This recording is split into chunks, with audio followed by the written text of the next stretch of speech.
Merhaba sevgili Posta.Kobi özel izleyicileri. Bugünkü konuğumuz TDM uzmanı Sayın Kurtuluş Türkmen. Hoş geldiniz. Hoş bulduk. Bizler ve izleyicilerimiz öncelikle Kurtuluş Türkmen kimdir? Tanımak isteriz. Buyurun. Ee, iktisat okudum. Uzun yıllar güzellik uzmanlığı yaptım ve bunu eğitmenlik alanında birçok güzellik uzmanı yetiştirdim. Daha sonra hayatımda edinmiş olduğum bir takım tecrübeler eşliğinde ya da kendi hayatımda yaşamış olduğum bir takım doğaüstü şeyler beni bu konularla ilgilenmeye itti. İşte enerji nedir, işte parapsikoloji nedir gibi gibi. Ve bunlar üzerine yıllar içerisinde almış olduğum eğitimler ve seminerler oldu. Şu anda insanlara enerjitik anlamda hayatlarını daha güzel bir hale getirmek için yardımcı oluyorum. Harika. Peki TDM metodu nedir? TDM metodu, metodun özü yaşam enerjisidir. Bu yaşam enerjisini hayatımızın her alanını şifalandırmakta kullanıyoruz. İnsanlar bunun ne şekilde faydalanıyorlar? Hepimizin bilinçaltında oluşturmuş olduğumuz olumsuz kodlamalar var. Fakat bunun farkında olmuyoruz. Ve yaşamımızdaki olumsuz giden birçok şeyin sebebi bilinçaltındaki kodlamalar.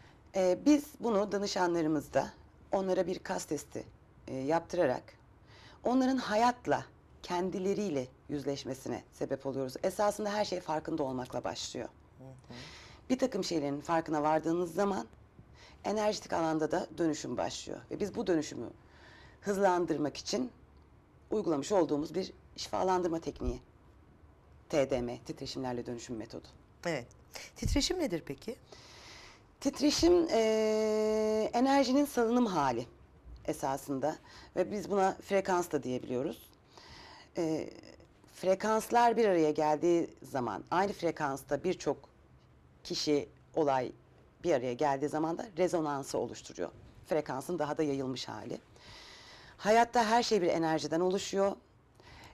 İnsanların da bir enerjisi var. Fakat uyumlanabilmek, dünyada hayatımızı devam ettirebilmek adına biz enerjinin kütleselleşmiş haliyiz.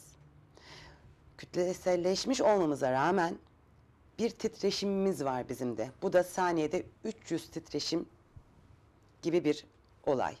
Titreşim sayımız yükseldikçe farkındalığımız artıyor. Doğaüstü bir takım yetenekler, işte beynimizin belki kullanmadığımız tarafı devreye giriyor. Daha da yükseldiği zaman işte medyumik kanallar açılıyor veya astral seyahate kadar gidiyor. Evet. Peki bilinçaltında olumsuz inançlar nasıl gelişiyor ve nasıl çözülüyor? Buna örnek verebilir misiniz?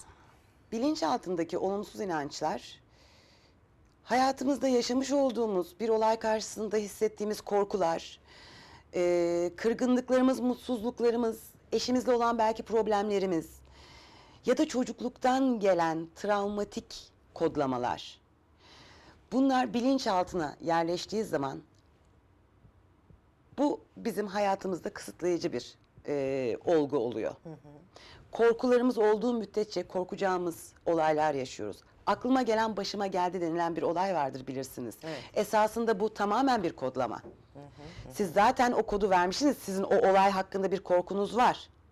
Ve evren enerjetik olarak onu sizin karşınıza çıkartıyor. Yine bunu bu tarz problemi olan kişilerde de, yani bu tarz demeyeyim, hayatında herhangi bir problemi olan kişilerle olan çalışmalarımızda da onları şifalandırıyoruz, enerjilerini dengeliyoruz.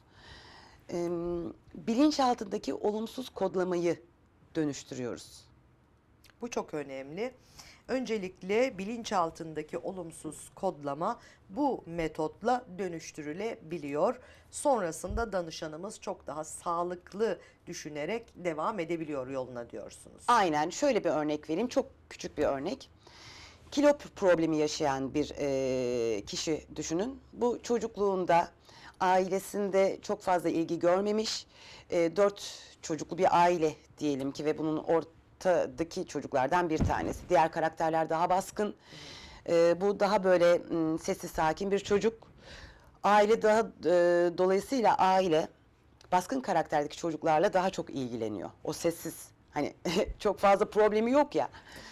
Ve çocuk kendini ön plana çıkarmak için görünür olmalıyım gibi bir bilinçaltı kaydı oluşturuyor.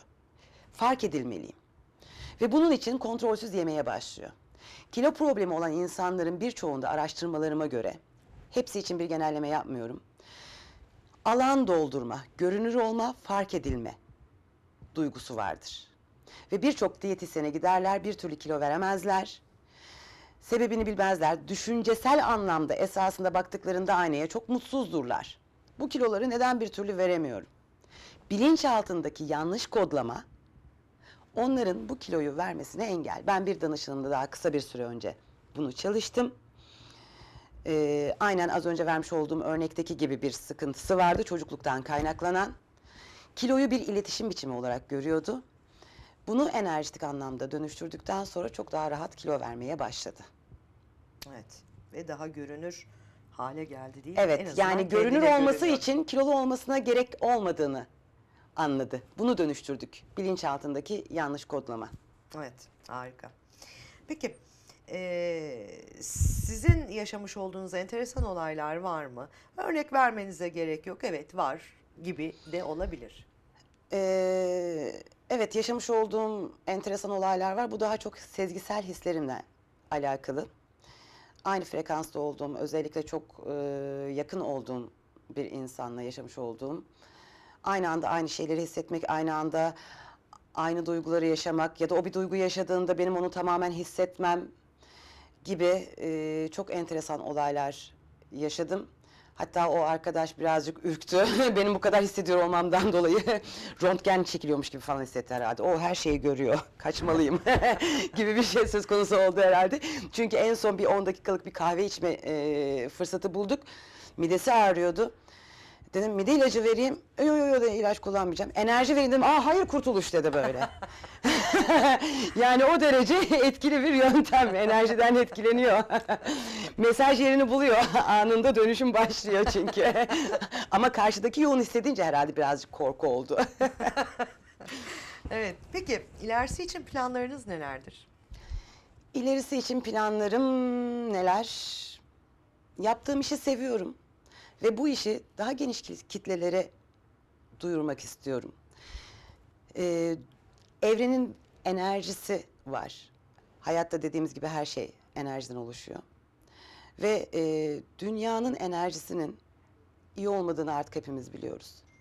Ve bu enerji ne kadar olumlu olursa, frekansımızı, farkındalığımızı ne kadar yükseltirsek, o minvalde de enerjiyi yükseltmiş oluyoruz. O yüzden ulaşabildiğim kadar kişilere ulaşıp onların enerjisini yükseltmek istiyorum. Harika. Çok teşekkür ediyoruz katılımınız için. Ben Hoş çok geldiniz, teşekkür sefalar ediyorum. getirdiniz. Çok teşekkürler. Çok sağ olun.